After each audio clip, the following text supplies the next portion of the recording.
दोस्तों, अमर्त्य सेन नोबेल पुरस्कार विजेता भारत से इकोनॉमिक्स के अंदर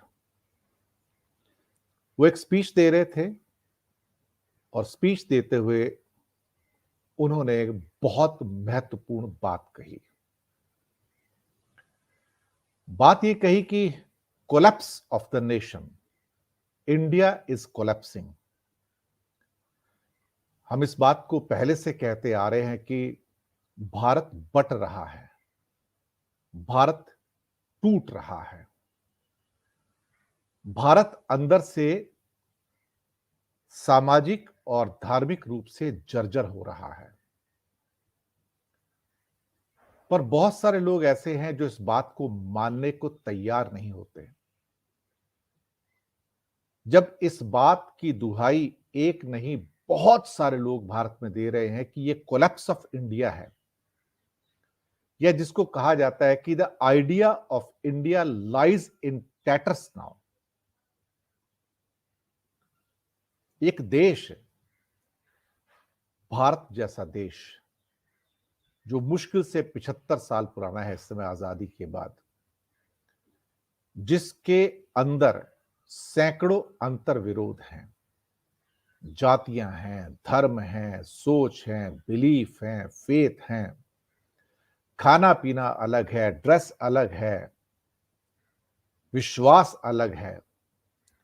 वहां नोबेल लॉरिएट अमर्त्य सेन ने एक लेक्चर में, जिसको कहते हैं कोलकाता के सॉल्ट लेक एरिया में अमर्त्य रिसर्च सेंटर है, उसका इनॉग्रेशन करते हुए बात कही कि India is facing today the possible collapse of the nation. बहुत सारे दक्षिणपंथी, भारतीय जनता पार्टी या आरएसएस या उसके एफिलिएटेड लोग, वो कहेंगे कि ये देश विरोधी वक्तव्य है अमर्त्य सेन का, क्योंकि वो अमर्त्य सेन को वैसे भी देश विरोधी मानते हैं। लेकिन नोबेल पुरस्कार विजेता, वो भी अर्थशास्त्री, कुछ तो उनको बेहतर पता होगा। और वैसे भी जब यशवंत सिन्हा कहते हैं कि ये जो सरकार आज की सरकार है, सबसे कम पढ़ी लिखी सरकार है, सबसे कम पढ़ी लिखी, कि जिसके ज्यादा करके जो उच्चतम वर्गों पे बैठे हुए लोग हैं, उनकी क्वालिफिकेशन का ही नहीं पता कि कितने पढ़े हैं। मैं आपको बताऊं, कोई 10वीं पास है, कोई 11वीं पास है, कोई 12वीं पास है, या ऐसे ही है। और कईयों की तो डिग्रियां शुरुआत से ही संशय के घेरे में रही हैं कि वो डिग्रियां भी सच्ची हैं या नहीं हैं। तो यशवंत सिन्हा जो कहते हैं कि सबसे कम पढ़ी लिखी सरकार है, तो उनका कहना सही है कि इतने कम पढ़े लिखे लोग, शैक्षिक विद्वता वाले लोग पहले कभी 75 साल में भारत में नहीं रहे। इसके लिए अमर्त्य सेन ने कहा कि भारत के सामने जो सबसे बड़ा क्राइसिस है, जो सबसे बड़ा संकट है, कि it's the possible collapse of the nation called India. Nation collapse हो रहा है, ध्वस्त हो रहा है। ये बिगेस्ट क्राइसिस को कहते हैं। उनका कहना है कि लोगों का फर्ज बनता है कि वो धार्मिक और सामाजिक लाइन पर अपनी एकता बनाए रखें। आगे वो कहते हैं कि अगर कोई मुझसे पूछे कि क्या आपको इस भारत में डर लगता है, तो मैं कहूंगा हां, जी हां। अमर्त्य सेन ने कहा कि हां, उन्हें अब इस देश में रहते हुए डर लगता है, क्योंकि कभी भी किसी को भी उठाकर जेल में डाल देते हैं, किसी के घर में enforcement directorate, CBI, income tax की रेड डाल देते हैं, उसके बाद उसको अरेस्ट करके अंदर डाल दिया जाता है। और यह कहा जाता है कि सिर्फ यही इस देश के अंदर दूध के धुले हैं, यही इस देश में सफेद हैं, यही इस देश में सबसे सच्चे और ईमानदार हैं, यही राजा हरिश्चंद्र के चेले हैं, और बाकी सारे के सारे धूर्त हैं और सब रावण के चेले हैं।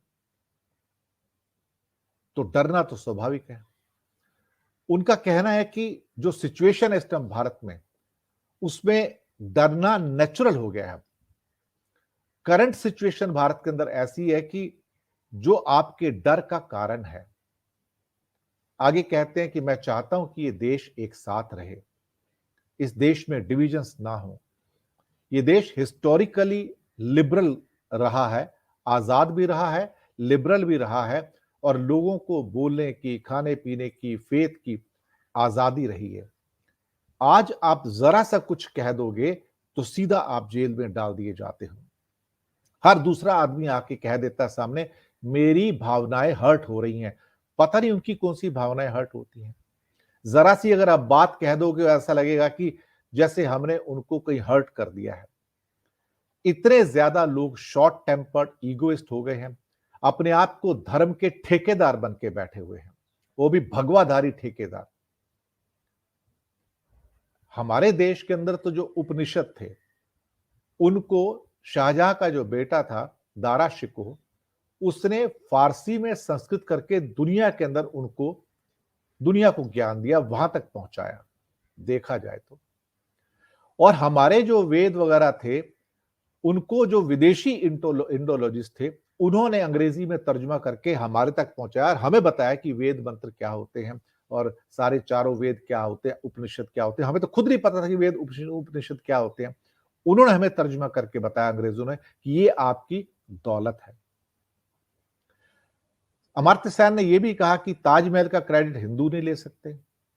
रविशंकर और अकबर अली खान, उन्होंने जो म्यूजिक पैदा किया है, एक मुस्लिम थे एक हिंदू थे, लेकिन जो जादू पैदा किया है वो इसी संस्कृति से पैदा किया जो टॉलरेंट संस्कृति थी। और यहां पर जूस भी आए, क्रिश्चियंस भी आए, मुस्लिम्स भी आए, पारसी भी आए, सब एक साथ रहते आए। आगे उनका कहना था अमर्त्य सेन का कि हिंदुस्तान सिर्फ हिंदूज का नहीं हो सकता, यह सिर्फ मुस्लिम्स का नहीं हो सकता, लेकिन सबको यूनाइट रहने की जरूरत है। पर इंडिया उनके शब्दों में टूट रहा है, बट रहा है, बिखर रहा है। कोलैप्स ऑफ नेशन, मैंने जो शब्द इसमें इस्तेमाल किए हैं वही है कि टूट रहा है, बट रहा है, बिखर रहा है। ये चीज हमारे सामने है और हम भी भारत को पल पल टूटते देख रहे हैं, पल पल बिखरते हुए देख रहे हैं।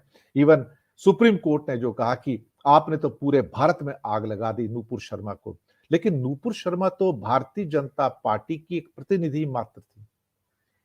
तो सारा इशारा तो भारतीय जनता पार्टी की ओर था कि वो सारे भारत के अंदर आग लगा रहे हैं और जो बाकी दक्षिणपंथी संगठन हैं वो सारे के सारे आग लगा रहे हैं। इन हालातों के अंदर आप खुद स्वयं सोचिए कि सिचुएशंस कितनी क्रिटिकल होती जा रही हैं। तो अमर्त्य सेन ने जो कहा है, हम उनकी बात से पूरी तरह सहमत हैं कि भारतीय जनता पार्टी और आरएसएस और उनके एफिलिएटेड विंग्स ने पूरे भारत को देखा जाए तो संकट में डाल दिया है, पूरे भारत को बंटने पर मजबूर कर दिया है। It's a collapse of nation जो उन्होंने वर्ड किया है, it's a collapse of India कि भारत कोलैप्स हो गया अंदर से। अब इसे ऊपर से इकट्ठा दिखाने की कोशिश की जा रही है कि देखिए भारत चमकदार है, भारत यूनाइटेड है, भारत सशक्त है। ये भारत सशक्त नहीं है, ये भारत दयावान नहीं है। मैं अपने शब्दों में कहता हूं, ये भारत रूस जैसे तानाशाह के साथ खड़ा है जो नरभक्षी भी है, बर्बर भी है, बारबेरिक भी है, जो यूक्रेन के हजारों लाखों लोगों को मारने का एक तरह से कहा जाए तो जिम्मेदार भी है, एक तरह से कहा जाए कि वो बारबेरिक होने के साथ कैनिबल भी है, जिसने मासूम लोगों की हत्या की है सिर्फ अपनी जिद के लिए। वो जिसने यूक्रेन का 8 लाख टन गेहूं भी चुरा लिया और भारत फिर उसका साथ देता है, यूक्रेन का मानवता का साथ नहीं देता। ये भारत गांधी, नानक, बुद्ध, महावीर का भारत नहीं है, नहीं है ये। क्योंकि अगर मानवता के साथ सपोर्ट करने वाला भारत होता तो वो यूक्रेन का साथ देता था, न कि तानाशाह पुतिन और रूस का। देश हित के नाम पर दरअसल जब हम मानवता को तिलांजलि दे देते हैं तो वो देश के लिए विनाश काल का समय होता है। ये देश हित नहीं है, ये सेल्फिशनेस है और कुछ नहीं है। जब आप मानवता का विरोध करते हैं और कहते हैं देश हित हित सर्वोपरि है, तो मैं इस बात को नहीं मानता हूं। अगर मानवता सर्वोपरि नहीं होती तो बुद्ध और महावीर नहीं होते थे, नानक नहीं होता था, गांधी नहीं होता था, क्योंकि वो सरहदों से बाहर थे, सरहदों से ऊपर थे और वो देश हित की नहीं, मानव हित की बात करते थे। Humanity is far more important and bigger than the country and country's interest also। ये मैं भी मान के चलता हूं। खैर, अपनी टिप्पणियां दीजिए, लेकिन अमर्त्य सेन ने जो कहा हम उसकी बात से पूरी तरह से सहमत हैं। फीडबैक दीजिएगा, प्रोग्राम कैसा लगा।